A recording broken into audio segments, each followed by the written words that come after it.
11واں پارہ ہے اور اس کا جو رکوع ہے یہ 11واں رکوع ہے. 11واں پارہ ہے اور 11واں رکوع ہے.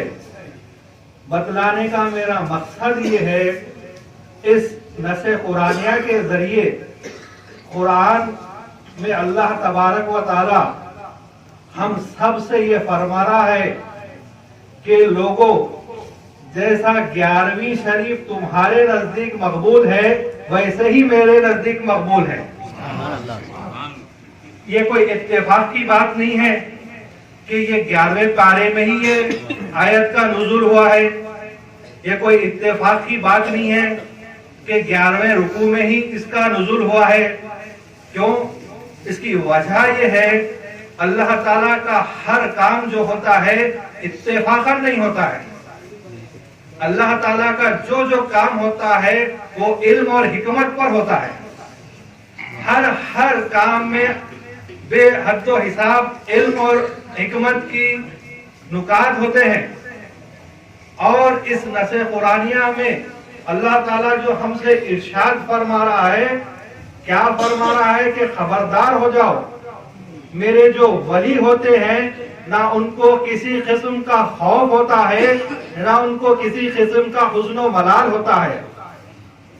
آپ اگر غور کریں یہ جو خوف ہوتا ہے، خوف جو ہوتا ہے وہ مستقبل کے متعلق ہوتا ہے.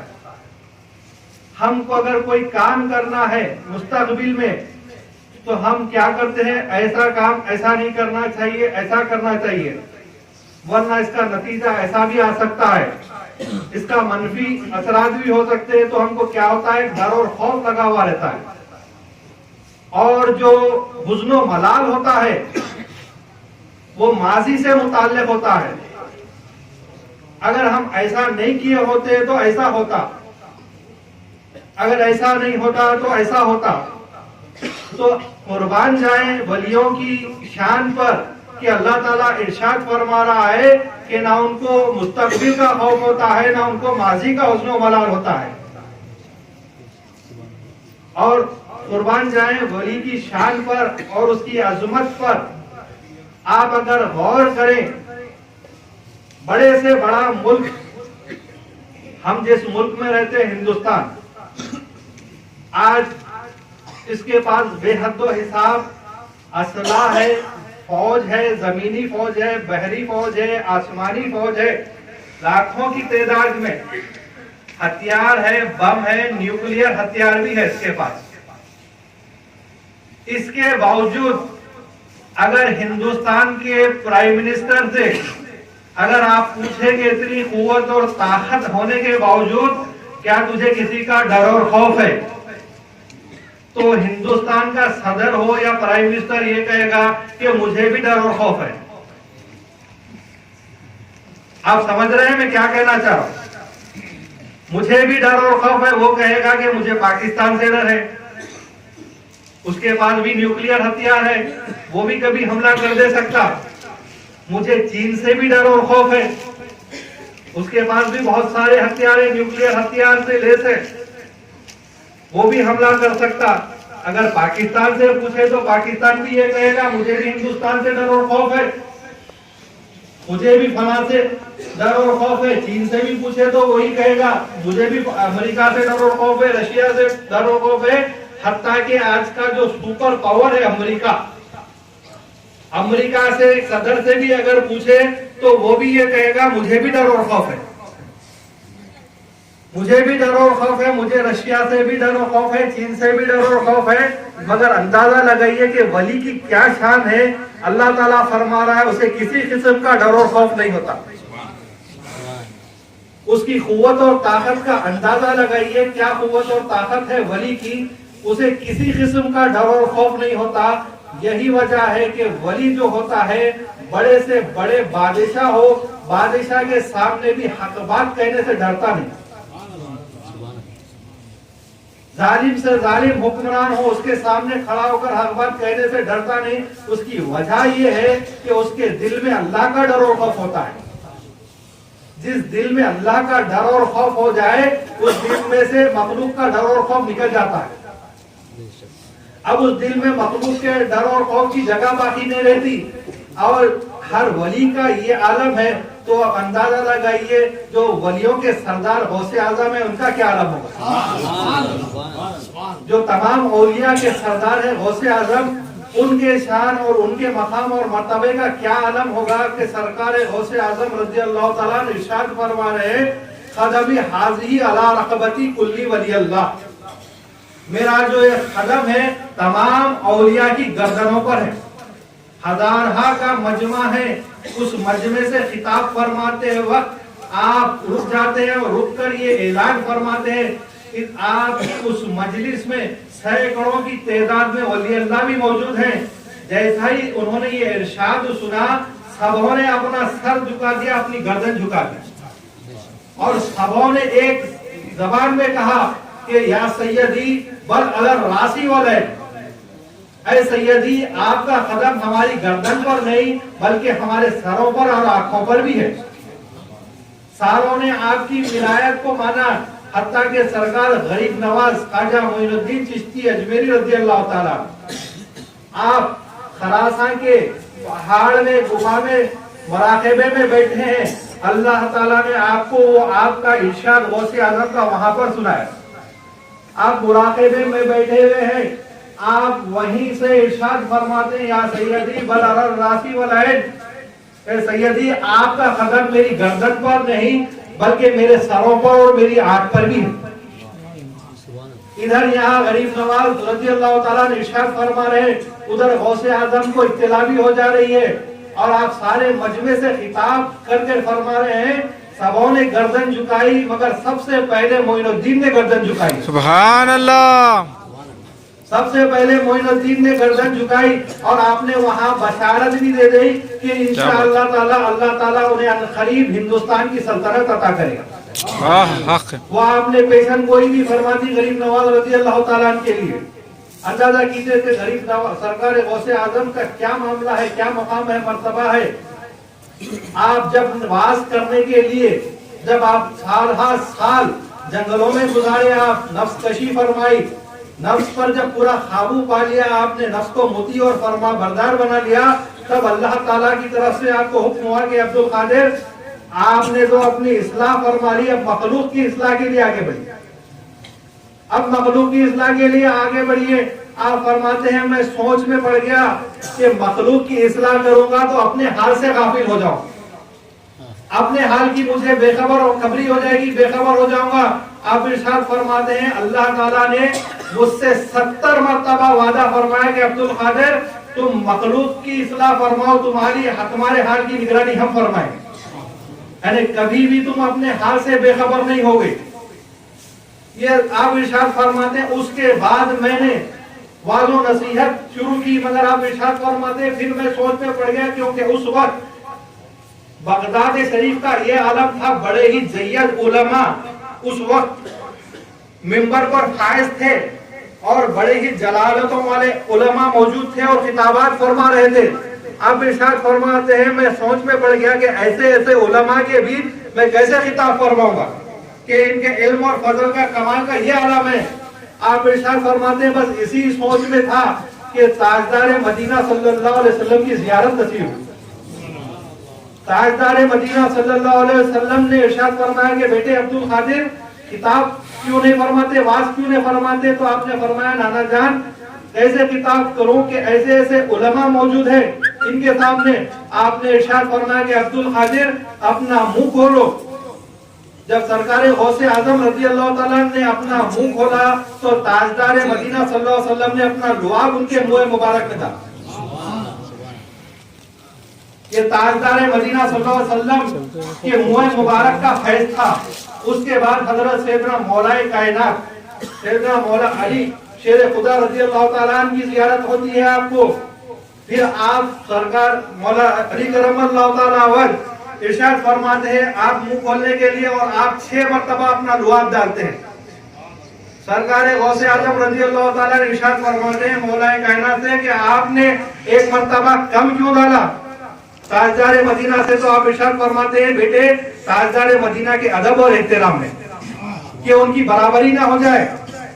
کہ ان سے مقام اور درجہ کم تر نصیب معلوم ہو. اسی وجہ سے آپ ارشاد فرماتے ہیں، اسی وجہ سے یہ مدینۃ العلم کا ہی فیض تھا اور یہ باب العلم کا ہی فیض تھا کہ سرکار غوث اعظم رضی اللہ تعالیٰ کی زبان میں وہ تاثیر آ گئی کہ ہزاروں لوگ کی دلوں کی دنیا پلٹ جاتی تھی آپ کے خطابات سن کر. سبحان اللہ. آپ کے خطابات سن کر لوگوں کا عالم یہ ہوتا 70,000 سے لے کر 1,000 کا مجمع ہوتا اور سامنے والا شخص جیسا آواز سن رہا ہے ویسے ہی آخری بیٹھا ہوا شخص آپ کو علانیہ صاف صاف سنائی دیتا.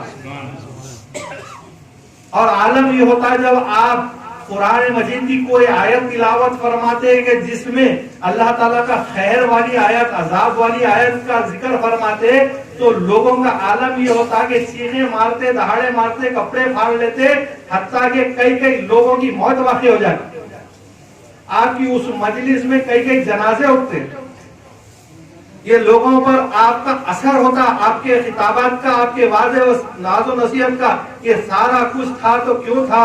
کیونکہ تاجدار مدینہ صلی اللہ علیہ وسلم کا لعاب مبارک کی برکت تھی اور مولا کائنات کی لعاب کی برکت تھی. اب اندازہ کیجئے غوث اعظم رضی اللہ تعالیٰ نہ صرف حال سے واقف تھے بلکہ غائب سے بھی واقف تھے. کون آپ کا مرید دل میں کیا سوچ رہا ہے اس چیز سے بھی سرکار غوث اعظم واقف تھے. آپ کے خادم خاص ہر وقت جو آپ کے ساتھ رہتے. آپ ارشاد فرماتے ہیں میں ایک مرتبہ سرکار غوث پاک رضی اللہ تعالیٰ کے ساتھ مسجد میں داخل ہوا. ہر وقت جب بھی مسجد میں داخل ہوتا تو ہزاروں لوگ جو مجمع ہوتا اڑ جاتا اور سرکار کا استقبال فرماتے. جب بھی نماز کے لیے داخل ہوتے کوئی دست بوسی کرتا کوئی قدم بوسی کرتا. مگر ایک مرتبہ آپ کے خادم فرماتے کہ وہ خلاف واقعہ ہوا.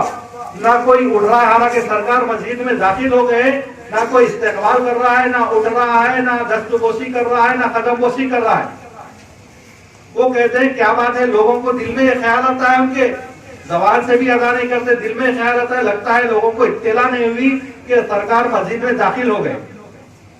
کیوں؟ اس وجہ سے کوئی اٹھ نہیں رہا ہے، کوئی استقبال نہیں کر رہا ہے. بس ان کے دل میں یہ خیال آنا تھا کہ سارے کا سارا مجمع اٹھ کھڑا ہوتا ہے، سارے کا سارا مجمع اٹھ کھڑا ہوتا ہے. کوئی دست بوسی کر رہا ہے، کوئی قدم بوسی کر رہا ہے. مجمع کی وجہ سے آپ کے جو خادم آپ کے ساتھ ہے وہ پیچھے ہو جاتے ہیں. دھکم پیل کی وجہ سے کافی پیچھے ہو جاتے ہیں. پیچھے ہونے کے بعد پھر ان کے دل میں خیال آتا اس سے پہلے تو پہلے والی حالت اچھی تھی. پہلے والی حالت اچھی تھی جب کوئی نہیں مل رہا تھا، کم سے کم غوث اعظم کے نزدیک تو تھا. غوث اعظم کے نزدیک تو تھا. جیسے ہی ان کے دل میں یہ خیال آتا ہے غوث اعظم ان کی طرف پلٹتے ہیں اور کہتے ہیں ابھی تو نے ہی تو یہ سوچا تھا کوئی اٹھ نہیں رہا ہے، مصافحہ نہیں کر رہا ہے.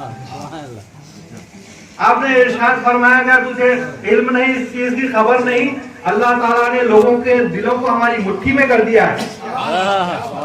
جس کو چاہتے ہیں اپنی طرف بلا لیتے ہیں اور جس کو چاہتے ہیں اپنے سے دور کر دیتے ہیں. بدل والوں میں آپ سے بھی یہ کہنا چاہتا ہوں، اگر آپ یہ سمجھ رہے ہیں کہ آپ غوث اعظم کو چاہنے والے ہیں، یہ حقیقت نہیں ہے. حقیقت یہ ہے کہ غوث اعظم نے آپ کو پسند فرما لیا ہے. سبحان اللہ، سبحان اللہ. حقیقت یہ ہے کہ آپ غوث اعظم کو نہیں چاہ رہے ہیں، آپ غوث اعظم کی طرف نہیں جا رہے ہیں، بلکہ غوث اعظم نے آپ کو اپنی طرف بلا لیا ہے. اب غوث اعظم سرکار غوث اعظم رضی اللہ تعالیٰ ابو المظفر شیخ بڑے تاجر، بہت بڑے پیمانے پر تجارت کرتے. ایک ملک سے دوسرے ملک لے جاتے اپنے تجارت کا مال اونٹوں پر لاد کر. شیخ عماد کے مرید ہیں رحمت اللہ علیہ کے.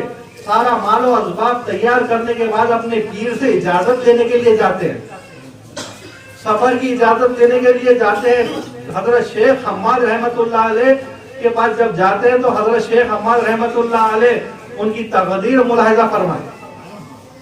تقدیر ملاحظہ فرمانے کے بعد ارشاد فرماتے ہیں ابو المظفر یہ سفر کو ملتوی کر دے، یہ تیرے لیے فائدے مند نہیں ہے، یہ نقصان دہ اور تیری جان کے جانے کا بھی دھوکہ ہے. بڑے تذبذب میں ہو جاتے ہیں ابو المظفر کہ کیا کروں، سارا انتظام کر لیا جانے کا سفر کا، پھر دل میں یہ خیال آتا ہے پیر سے تو اجازت نہیں ملی، اب پیرانے پیر سے دیکھنا اجازت ملتی یا نہیں۔ ادھر دل میں خیال آ رہا ہے، ادھر پیرانے پیر سامنے سے آ رہے ہیں۔ موقع غنیمت جان کر پیرانے پیر غوث اعظم رضی اللہ تعالیٰ عنہ سے تمام حالات بیان فرماتے ہیں کہ ایسا ایسا اجازت چاہ رہا تھا جانے کے لیے۔ جیسا ہی غوث اعظم رضی اللہ تعالیٰ عنہ سنتے ہیں، ارشاد فرماتے ہیں ابو المظفر سفر ملتوی مت کر بالکل جا، انشاءاللہ بہت نفع ہوگا، انشاءاللہ صحت اور سلامتی کے ساتھ آئے گا۔ بالکل پیر کے برخلاف وہ، جو کہ پیرانے پیر نے ضمانت دے دی، مال کی بھی جان کی بھی، وہ سفر کے لیے روانہ ہو جاتے۔ کئی دن کا سفر ملک بغداد سے لے کر ملک شام جاتے ہیں۔ کئی دن کے بعد وہاں پر بھی تجارت کرنے کے بعد بہت زیادہ نفع بھی حاصل ہوتا ہے، جیسا غوث اعظم نے ارشاد فرمایا۔ اور کئی دن کا سفر کرنے کے بعد مال اور منافع کے ساتھ واپس بھی آ جاتے ہیں سلامتی کے ساتھ۔ اب دل میں یہ خیال آتا ہے کہ پیر کے پاس جاؤں یا پہلے پیرانے پیر کے پاس جاؤں۔ سبحان اللہ۔ پھر سوچتے ہیں کہ پہلے پیرانے پیر کے پاس ہی جانا چاہیے۔ سرکار غوث اعظم کے پاس پہنچتے ہیں، مصافحہ کرتے ہیں، ملتے ہیں، قدم بوسی کر کے مل کر بیٹھتے ہیں۔ مگر کچھ دیر کے بعد سرکار غوث اعظم ملاحظہ فرماتے ہیں کہ ابو المظفر کے دل میں اپنے پیر کے متعلق بدگمانی آ گئی کہ میرے پیر نے تو اجازت نہیں دی تھی، ایسے ایسے کہا تھا کہ نقصان ہو جائے گا اور جان کا بھی جانے کا دھوکہ ہے۔ زبان سے نہیں کہتے مگر غوث اعظم کے دربار میں بیٹھے ہیں۔ غوث اعظم خوب جانتے ہیں کیا سوچ رہے ہیں دل میں۔ کیا بات ہے؟ دل میں سوچتے ہیں، آپ مخاطب ہو کر فرماتے ہیں ابو المظفر اپنے پیر کے متعلق جو تو بدگمانی کر رہا ہے وہ چھوڑ دے، یہ تیری تباہی اور بربادی ہے۔ تیرے پیر نے جو کہا تھا حقیقت میں ویسا ہی ہونے والا تھا، تیرا مال بھی نقصان ہونے والا تھا اور تیری جان بھی جانے والی تھی، مگر میں نے اللہ تعالیٰ سے 70 مرتبہ تیرے لیے دعا کی اور تیری تقدیر بدلوائی۔ سبحان اللہ۔ 70 مرتبہ اللہ تعالیٰ سے تیرے لیے دعا کر کے میں نے تقدیر بدلوا دی۔ اسی لیے تو کہا جاتا ہے کہ نگاہیں مرد مومن سے بدل جاتی ہے تقدیریں۔ وہ غوث اعظم وہ ہیں جو لوگوں کی تقدیریں بدلوا دیتے ہیں اپنے رب سے۔ وجہ کیا ہے؟ کیونکہ انہوں نے ساری زندگی اللہ کی سنی ہے، اسی وجہ سے اللہ تعالیٰ بھی ان کی سنتا ہے۔ اسی وجہ سے اللہ تعالیٰ بھی آپ کی بے نیازی کا کیا عالم ہے اندازہ کیجیے۔ بڑے پیمانے پر آپ کی تجارت فرماتے تھے غوث اعظم رضی اللہ تعالیٰ۔ آپ کے پانی کے جہاز چلتے تھے جس میں تجارت کا مال و اسباب جاتا تھا ایک ملک سے دوسرے ملک پر۔ ایک مرتبہ آپ کے مریدین آپ کو اطلاع دیتے ہیں کہ حضرت آپ کا جو مال و اسباب سے بھرا ہوا سامان جہاز آ رہا تھا وہ سمندر میں غرق ہو گیا، سمندر میں ڈوب گیا ہے۔ جیسے ہی آپ سنتے ہیں الحمدللہ فرماتے ہیں، مریدین سمجھ نہیں پاتے، نقصان پر اللہ کا شکر ادا کر رہے ہیں، الحمدللہ کہہ رہے ہیں۔ پھر کچھ دیر کے بعد مریدین آتے ہیں اور کہتے ہیں کہ حضرت وہ جو پہلے کی اطلاع تھی وہ غلط تھی، آپ کا جہاز نہیں ڈوبا بلکہ کسی اور کا جہاز ڈوبا ہے، آپ کا جہاز صحت و سلامتی کے ساتھ آ رہا ہے، حفاظت کے ساتھ آ رہا ہے آپ کا جہاز۔ پھر آپ الحمدللہ فرماتے ہیں۔ مریدین پریشان ہو جاتے ہیں کہ حضرت جہاز بچ جانے کی اطلاع پر الحمدللہ سمجھ میں آیا، مگر جہاز کے ڈوبنے پر بھی الحمدللہ فرمائے یہ سمجھ میں نہیں آیا۔ تو غوث اعظم رضی اللہ تعالیٰ نے ارشاد فرماتے ہیں اپنے مریدین سے، تم نے جو سمجھا ہے وہ میں نے کس بات پر الحمدللہ کہا، تم نے سمجھا ہی نہیں۔ آپ ارشاد فرماتے ہیں نہ میں نے جہاز کے ڈوبنے پر الحمدللہ کہا، نہ میں نے جہاز کے بچنے پر الحمدللہ کہا۔ آپ ارشاد فرماتے ہیں جب تم نے مجھے پہلے اطلاع دی کہ جہاز ڈوب گیا تو میں اپنے دل کی طرف متوجہ ہوا اور دیکھا کیا اتنا بڑا نقصان ہونے کے بعد مجھے دل میں اس کا افسوس ہے، تو دیکھا کہ مجھے کوئی افسوس نہیں ہے، تو اللہ کا شکر ادا کیا کہ اتنے بڑے نقصان کے بعد بھی افسوس نہیں، اتنا بڑا نقصان ہو گیا پھر بھی میرے دل کو کوئی افسوس نہیں ہے، تو اللہ کا شکر ادا کیا کہ دنیا کے مال و متاع سے اللہ نے بے نیاز کر دیا ہے۔ پھر جب اب اطلاع ملی دوسری، آپ ارشاد فرماتے ہیں کہ میرا مال و اسباب بچ گیا، پھر اپنے دل کی طرف متوجہ ہوا کیا اس کو خوشی ہے، تو دیکھا کہ اس کو خوشی بھی نہیں ہے، اتنا مال و اسباب بچنے پر۔ تو اللہ کا شکر ادا کیا کہ اللہ تعالیٰ نے مجھے اتنا بے نیاز کر دیا ہے کہ اتنا مال و اسباب مل جانے پر بھی مجھے خوشی حاصل نہیں۔ تو یہ بے نیازی تھا سرکار غوث اعظم رضی اللہ تعالیٰ۔ اور قربان جائے سرکار غوث اعظم رضی اللہ تعالیٰ عنہ کے، جن کے متعلق امام احمد رضا بریلوی رحمۃ اللہ علیہ نے جو ارشاد فرمایا ہے، وہاں کیا مرتبہ ہے غوث بالا تیرا، اونچے اونچوں سے سروں سے ہے قدم اعلیٰ تیرا، وہاں کیا مرتبہ ہے غوث بالا تیرا، اونچے اونچوں کے سروں سے ہے قدم اعلیٰ تیرا، مزرعے چشت ہو بخارا ہو یا اجمیر، کون سا کشت ہے جہاں برسا نہیں بالا تیرا۔ سبحان اللہ۔ مقام و مرتبہ کیا ہے غوث اعظم، چاہے وہ چشت ہو، چاہے بخارا ہو یا اجمیر ہو، ہر طرف غوث اعظم کا جھنڈا لہرا رہا ہے، ہر طرف غوث اعظم کا جھنڈا لہرا رہا ہے، ہر طرف چاہے وہ چشتیہ زمین ہو چاہے اجمیر کی زمین ہو، ہر طرف اللہ غوث اعظم کا فیض ہے۔ یہی وجہ ہے آپ ارشاد فرماتے ہیں اپنے مریدین سے، لو ان کا شفت عورتی مریدی من المشرقی وانا من المغربی فسترتها، اگر میرے مرید کی بے ستری ہو رہی ہے، بے عزتی ہو رہی ہے مشرق میں، اور اگر میں مغرب میں بھی ہوں، اگر وہ میری مدد کے لیے پکارے تو میں اس کی مدد فرماتا ہوں،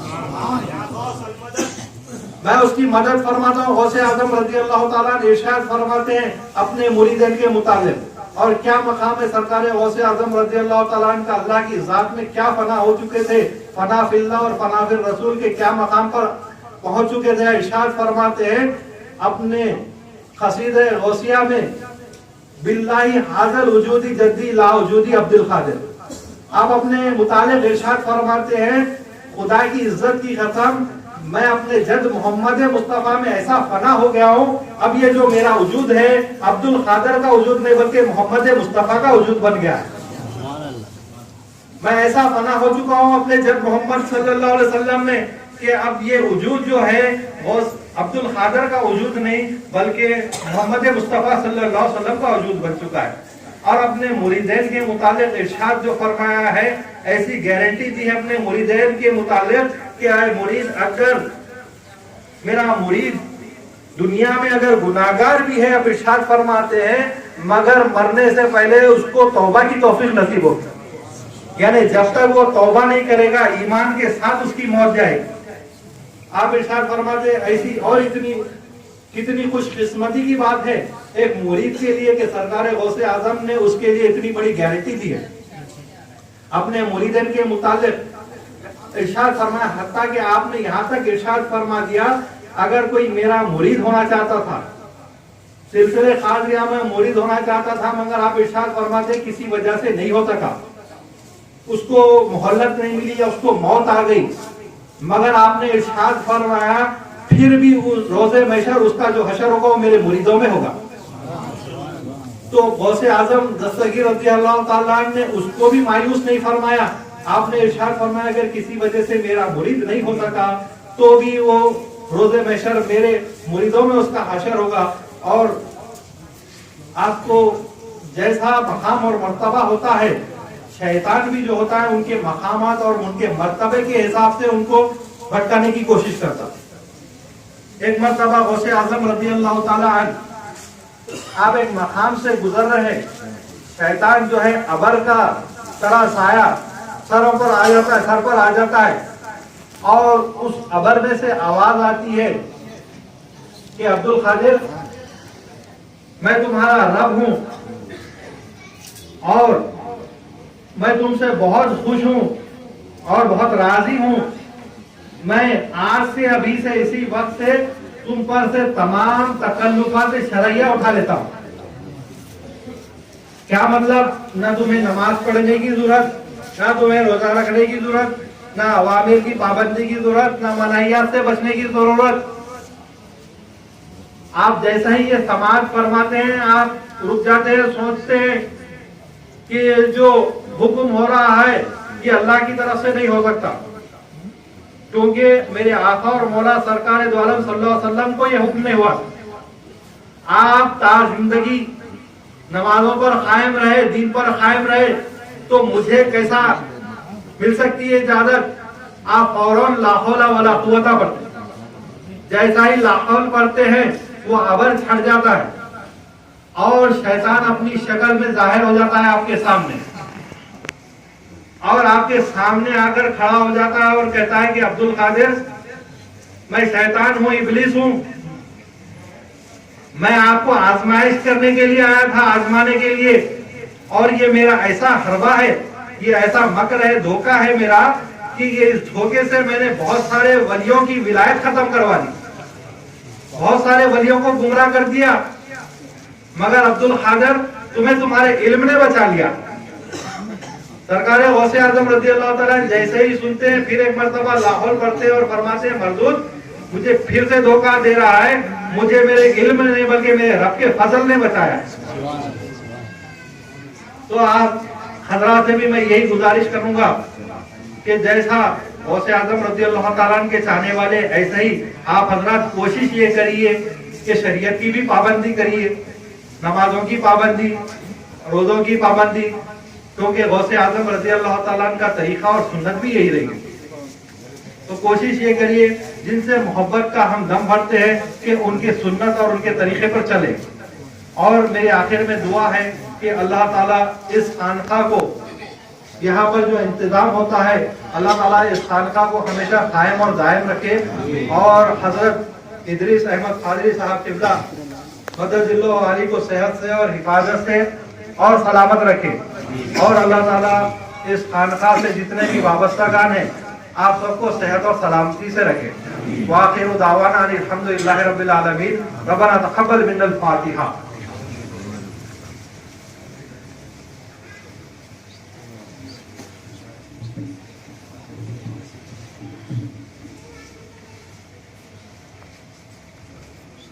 یا حضرت سید محی الدین شیخ عبد القادر جیلانی رضی اللہ تعالی عنہ, عبدک و مریدک عاجز محتاج الیک فی جمیع الامور, عبدک و مریدک عاجز محتاج فی جمیع الامور, فی الدین والدنیا والآخرہ, فی الدین والدنیا والآخرہ. المدد یا غوث الثقلین, المدد یا غوث الثقلین, المدد یا غوث الثقلین. اغثنی اغثنی اغثنی وامدد لی باذن اللہ تعالی واقضی حاجتی وحاذہ. اشفع یا ولی اللہ وکن واسطۃ بینی و بین اللہ بحرمت بسم اللہ اللہ الصمد. یا حضرت سید محی الدین شیخ عبد القادر جیلانی شیخ للہ برحمتک یا ارحم الراحمین. ان اللہ وملائکتہ یصلون علی النبی یا ایھا الذین آمنوا صلوا علیہ وسلموا تسلیما.